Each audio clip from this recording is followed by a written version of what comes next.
Hello, welcome to Mina's Bookshelf for another deck review.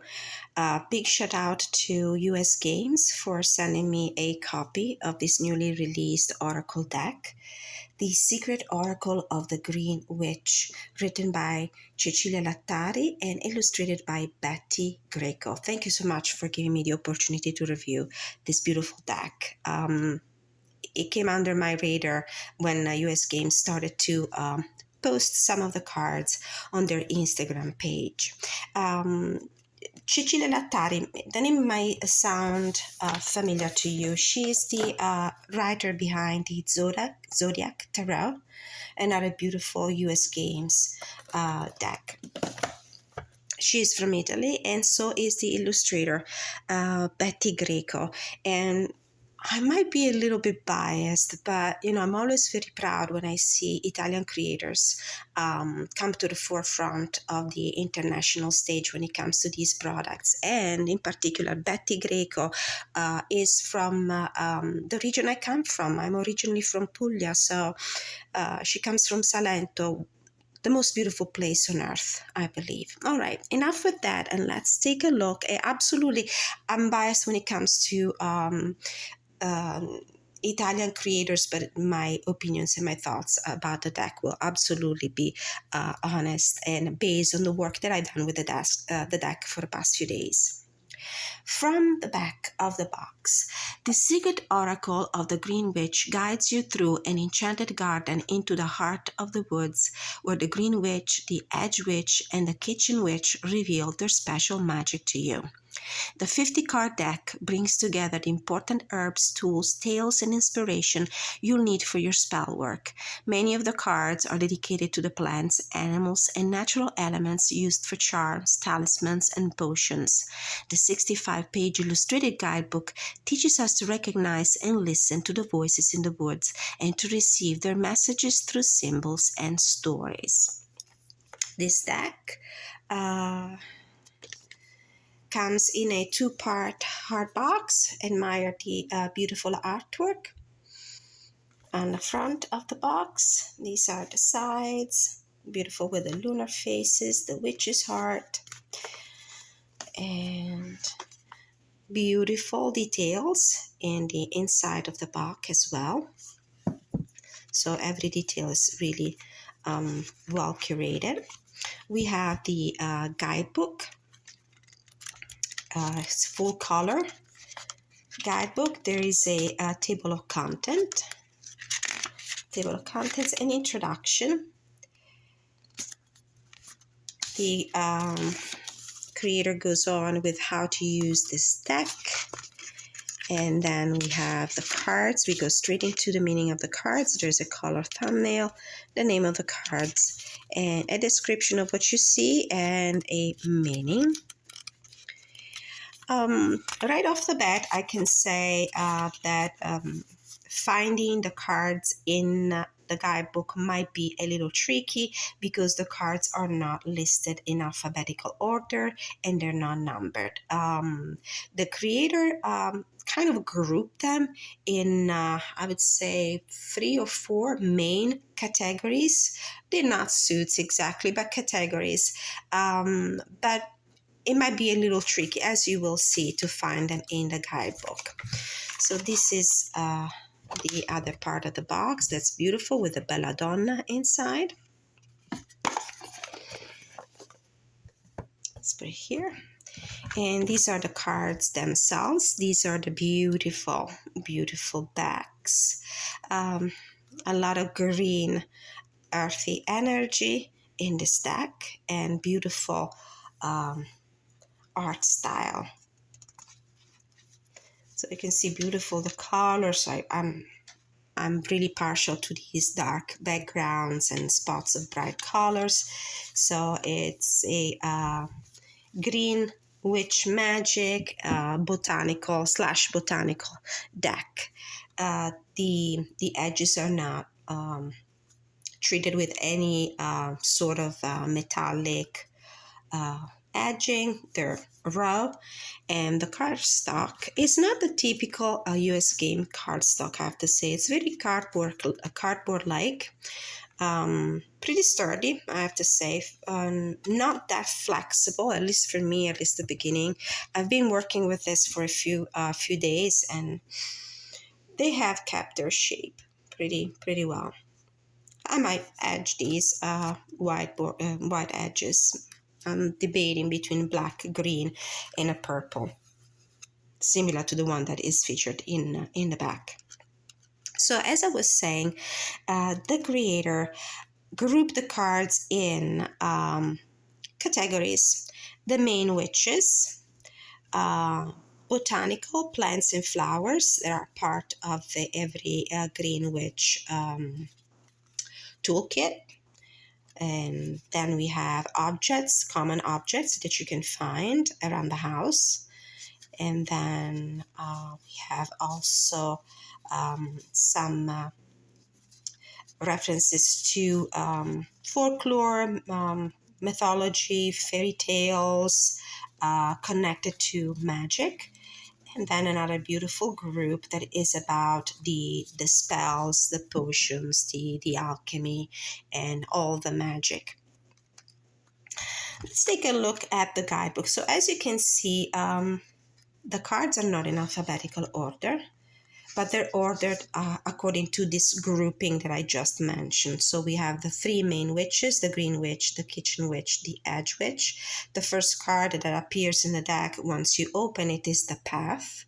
And then we have things like the mortar, the scissor, the cauldron, the red teapot, which are common objects that you can find in any kitchen, and that are they can be used in rituals when you're a Green Witch. Then we have all the plants and flowers, and then we have all the objects and rituals that are used to perform the green magic. So we have the candles, the infusion, the fluorescence, the phases of the moon, and then we go into that category where elements and people, characters from fairy tales or really existing people are included, because there's an element of magic around them. How to use this deck? Probably one of the first questions that you might ask yourself is, what is this deck good for, and what would you use it for? So this is a kind of, I would say, almost like a guide for young green witches that are approaching this practice for the first time. It's also about people who practice green witch magic, and they would like to get some daily inspiration. So these cards are great for daily draws. I have to say, I did use this for divination in the past days, and I can say that some of the cards are more easily usable in that sense, because the meaning, because I can create a connection between my intuition and my client's question, and the artwork or the keywords. The author herself, in fact, Cecilia Lattari, recommends to use this deck mainly in this way, using your own intuition, looking at the cards, looking at the colors, looking at the keywords, connecting what you see in the cards maybe with your background knowledge, or even simply with the feelings, the vibes, the atmosphere that the artwork creates. And Betti Greco did an excellent job when it comes to create atmospheric images that draw you in, and are able to transport you in a magical realm. Now, another way to use them is, for example, get inspiration when you walk into nature. Bring the cards with you. If you used to talk to plants and trees, draw a card as a way to communicate, to establish a connection, a communication, a channel of communication with the plant or the tree you intend to communicate with. You can put them under your pillow to get inspiration, to get vivid dreams. So let's take a look at the cards, and then we'll read the meanings from some of them, and I'll show you how I've been using the deck. So we have the first category is the main witches, the most important witches. So we have the green witch, the edge witch. For somebody, the presence of the fox, the presence of the lantern might be very really meaningful. So I invite you to look at all the every item, every animal, every plant, everything that you notice that really jumps at you in the card, to be able to come up with your inspired meanings. The Kitchen Witch. This is a card, for example, that came up into a reading as the mother, of course, because the kitchen witch is the nurturing one, is the one that moves around the kitchen, the one that uses everything, the tools, the ingredients, everything that you find in the kitchen. And it personally identify that with the role of the mother, maybe because my mother is the personification of the kitchen witch. She really could do magic in the kitchen with what she had, with the things that she had at her disposal. Look how beautiful. So take a look at all the little details. We have the bread, we have the orange, we have the cookies. So this is all about nourishment. We have the ritual of the tea, which is about bringing peace and calm into your life and reflection. And as for the lantern here, the edge witch, of course, comes through almost like the, I would say, the Queen of Wands. And she has not a feline with her, but this is a symbol of independence. This is a symbol of resourcefulness. It's a symbol of shrewdness, the fox. The lantern is a symbol of wisdom and might remind you of the Hermit card. And I think that Cecilia Lattari, in the write-up, in the guidebook, will also from time to time make a connection between the oracle card and a tarot card. So I found that very, very helpful. So these are the three main witches. Beautiful. Which one is your favorite? I have to say I'm very partial to this one. There's a sentimental reason for me to be partial to this card, but I love them all. They're all beautiful.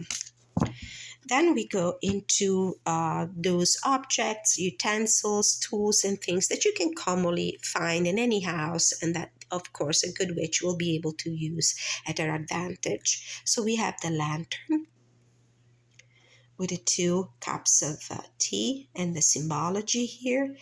This one gives me a lot of a hermit vibe.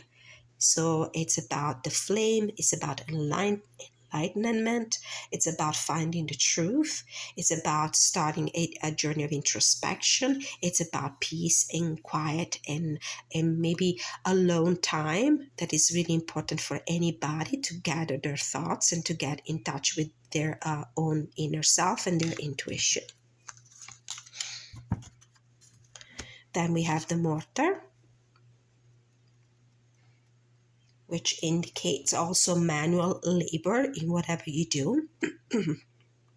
So if you, for example, you're asking about how can I, how a situation can evolve, or what can I do to instigate a certain result, this could be the answer, the card that tells you you need to work on it. It would be like the 8 of Pentacles, then something like the repetition of the movement that you do when you crush, pulverize herbs in a mortar. So it's something that requires a little bit of physical effort. It requires repetition of the same movement. So you really need to persevere and put some stamina into what you're doing. This is beautiful. I'm very partial to teacups, teapots. So for me, this is really hygge feeling through and through. So the red teapot, it's like the ceremonial, the ritual, where you take your time, where you enjoy family, where you carve a space and a time for yourself away from the chaos, away from the chores and the duties. Then we have the scissors. and the Knives. These are the two cards that involve the idea of cutting. The main difference between the two, though, is that this is my personal interpretation. For me, the scissors are used for smaller cutting jobs, maybe modifications, measuring and adjusting. So it might indicate minor adjustment to whatever you need to work on. For the knife, instead, with this big blade, which is used by the witch to cut the herbs when she's out there in the woods, this is more about some major cutting, some major transformation, getting rid of very important things or acquiring, harvesting things. The presence of the boots here might be meaningful also. It might indicate the intention to move forward, to undertake a journey, so movement, change. So these for me are cards that indicate change in different degrees. This one more dramatic than this one. Then we have another beautiful card, is Quietness, with this beautiful black cat on the rug and books. So anything here might become important to you, to your particular question, to your particular query. We have candles here, so we have a cozy feeling, peaceful quietness. It might indicate also that it's a moment of rest, nothing is moving, nothing is happening. And then we go into the botanical part of the deck, and we have plants and flowers. We have aloe. As for me, so a card of having all that you need, resourcefulness, because this is a plant that stores a lot of water in the leaves. The Belladonna, this is for me a card of deceit. So it's a warning sign when I receive this card. For me, the card says, be careful, things might not be what they look like because of the way traditionally belladonna was used by women to dilate their pupils to make them look more beautiful. So it's about deceit. Common comfrey, as the prefix of the word calm says, it's all about community, comfort, coming together, collaboration. We have the dandelion, also known as the Fool card, and I think that the Cecilia Lattari makes this comparison in the guidebook. Fly agaric, which is a mushroom that can bring you to different dimensions, so to speak. Greater burdock. This is the very clingy plant. Horsetail, great symmetry and flexibility. The mandrake. The roots look like a human being. Very powerful plant in green witchery. Marigold. A mugwort. If you're a Harry Potter fan, some of these plants will sound very familiar to you. Nettle is about protection, and I've drawn this card for myself a lot in the past few days because it's been a couple of days now that I'm under the weather and I have important things that need to be taken care of, and the card is telling me take care of yourself first. Ribwort plantain. So beautiful colors. I really enjoyed working with the deck with this palette of colors. Really beautiful.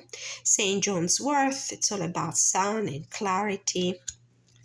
Yarrow. It's a card that talks about healing. Spearmint. It's about detoxifying and cleansing, at least for me. Then we have the Path card. This is a very powerful and meaningful card. You draw this card every time you're about to start a journey, whether this is physical or emotional, spiritual. So we have a winding path, we have the darkness, we have the comfort of the woods, we have the moon. So there's a lot that you can really narrate a story as you look at this card when you do your readings for yourself or other people. Moth, this is all about trusting your intuition, going towards the light, the inner wisdom. This could be like the High Priestess card. The mystery. This is another card that came up for me, and it's very interesting that we have the belladonna in this card. So this is a warning about the seed. Now the snake can be interpreted many ways. You can follow the meaning that the creator assigned to this card in the guidebook, but you can also reference this to your knowledge of the spirit totem. So for you, it could be a very grounding animal because it moves on the ground. It could be about changing, about shedding all layers. It could be about transformation. It could also be a card about the seed. And so, especially if you consider it comes with the belladonna, which, as I told you, is a card that warns you to look really carefully at the situation, because it might be tricky, it might be deceitful, it might not be the situation looks at first glance. So this could be a warning that maybe there's some sort of, I don't want to say danger or negative energy, but certainly something you really need to be aware of. Then we have the green magic, the power of manifestation, the beautiful garden where the green witch keeps all her plants, everything she needs to create her potions, her spells. So we still have the lantern here. So another item that you can look at to come up with your meanings. The book of shadows. So all her knowledge in this book. And now the tools that the Green Witch uses to perform her rituals to create her potions and spells. So the cauldron with this fire element here, a lot of passion also in these beautiful orangey colors. In the camera, the colors might look a little bit brighter than what they really are. I'm just noticing this. Then we have the candles. Candles, it's all about shining in light, having inspiration, have faith, shining your own personal light, don't dim your own light. The altar, it's a place where we put our tarot cards, where we put our little spell jars, where we perform our rituals. For me, this card came up in a reading in the sense of needing to make sacrifices, and the reason why it came up for me in this way, and it really hit the nail on the spot, it's because in ancient times the altar were used also to perform sacrifices. Then we have water, connects you to the water element, to the fluidity of the water element, to the fluidity of emotions. Important ingredients also for spells. Purification with Palo Santo and sage. Then we have the infusion. Again, unlike the other red teapot, this is more about the having to let things brew for a while before they deliver the results that you were wishing for. So there's a process and steps and stages and time that is necessary for the results to pan out. Then we have a floral essence, another very delicate and long process to extract the essence from the flowers. Then we have the alchemy, which you can easily compare to the temperance card in the tarot. The sacred space. So boundaries, for me that is the idea of boundaries. So is the magic circle, boundaries and protection. From the common practice for the Green Witch to draw a circle around herself to invoke protection. The phases of the moon, so it's all about cycles and phases and change, and light and darkness. The witch's heart, contact. And now we are into objects and characters coming from fairy tales, myths, or even people that really existed that somehow have a connection to the Green Witch world. So we have the mirror, which it's compared in the guidebook by the creator to the judgment card, and it makes sense. It's time to look at yourself in the mirror, look within. And then we have the apple. The apple is normally considered a magical fruit because when we cut it in horizontally, the way the seeds are shaped remind us of the pentagram. For me, Personally, the way I interpreted this card in a few readings that I've done, it's also about temptation. This is because I associate the apple with the apple offered by the serpent to Eve in the Eden's garden, and then the apple that Eve offered to Adam, and then again the apple in the fairy tales. Snow White. So be careful of anything that looks so inviting and juicy and beautiful and perfect on the outside, but might hide something, a secret. And then we have, of course, enchantment. The goddess of the woods. This is Artemis. This is the shapeshifter. This is for me also a warning card that might indicate that things are not as they look, and invites you to be on alert and keep your eyes open. This is Viriditas, which is the vigor and vitality card. And this is Hildegard. She really existed. She was, I think, one of the first documented green witches. A garden of your own, echoes of Virginia Woolf's A Room of Her Own, and Emily Dickinson as well, the poetress, about the importance of having preserving your independence and your boundaries and a space of your own where you can be creative and productive. And then the Lady of the Herbs, and that was the last one. As I said, the cardstock is kind of cardboard, pretty thick. It's not the usual cardstock you might expect from US Games. So if you shuffle it this way, I would not recommend trying to bridge it because you might ruin the cards. Once you bend these cards are irreparably damaged. My favorite way to shuffle would be this one. So let's pull a card.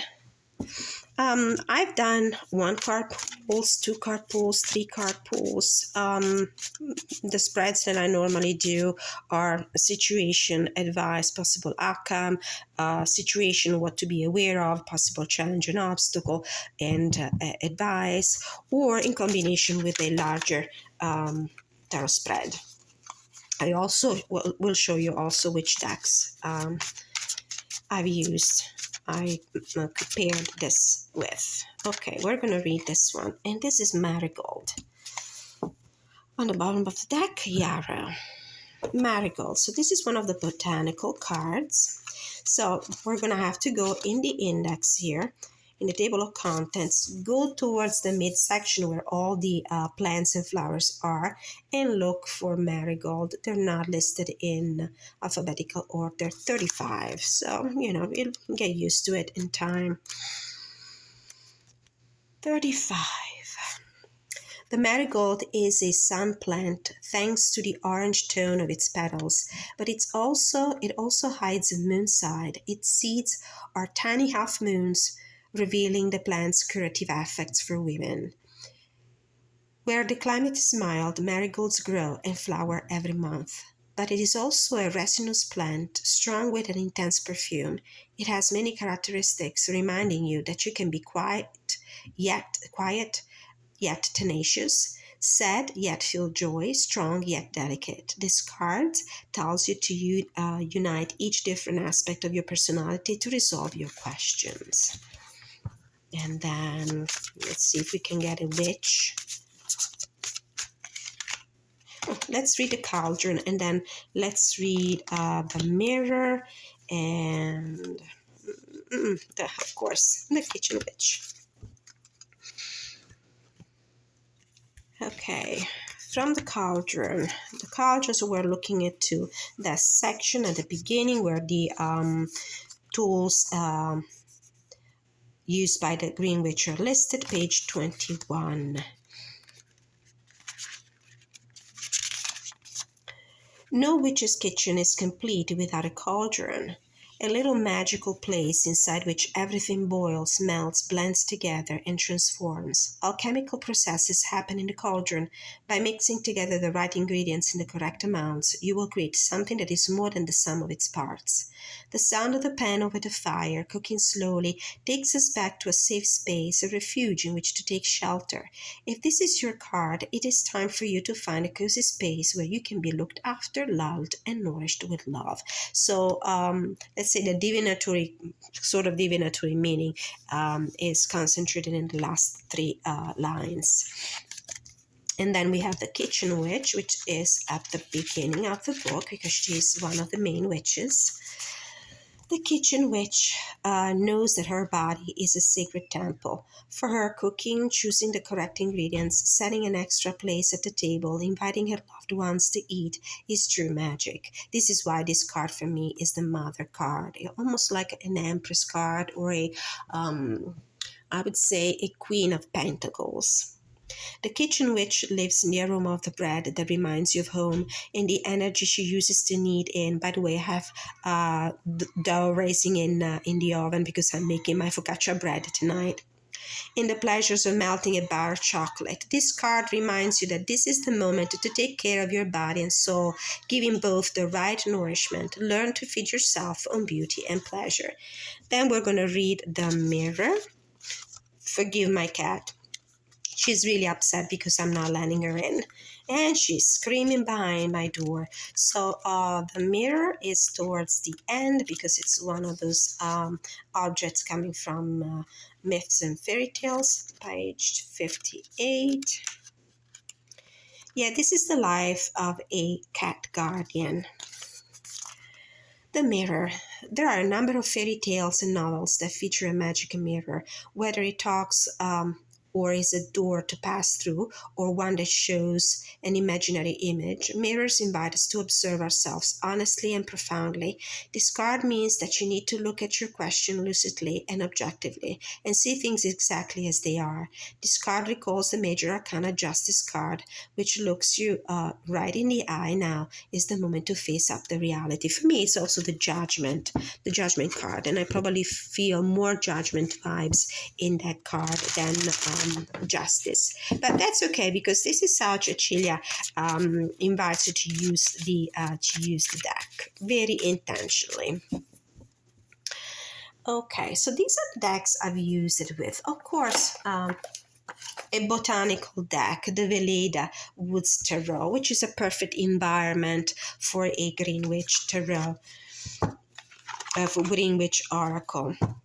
This is all about plants and botanicals, and because of the artwork, it's also very stylistically compatible. We have the cards are pretty matte, so you can barely see a sheen on the cards from the reflection of the light from my window. So we have Greenwich and Wheel of Fortune, the Knife with 10 of Wands, so the heavy load that you need to get rid of somehow. Viriditas with the Ace of Pentacles, strong vigor, vitality, which can be indicated by the Ace of Pentacles as well. The Green Witch with the Chariot. Spearmint with the Empress. Alchemy with the Four of Wands. Another deck that I used in combination with the Green Witch Oracle is another Cecilia Lattari deck, so we're adding a little bit of zodiac zest to the reading. And of course, Anna Chavez artwork is so perfect. Alchemy, Nine of Pentacles, Spearmint with the Nine of Cups, Green Witch with Strength, Viriditas with the Eight of Pentacles, Knife with the Nine of Wands, again with the Wands, Green Magic with the Two of Pentacles. And I complete also 3 voice readings with affirmation cards, which could be a suggestion for a pairing for you if you feel like it. I can also add one of the Wild Offerings Oracle cards by Tertia Silver.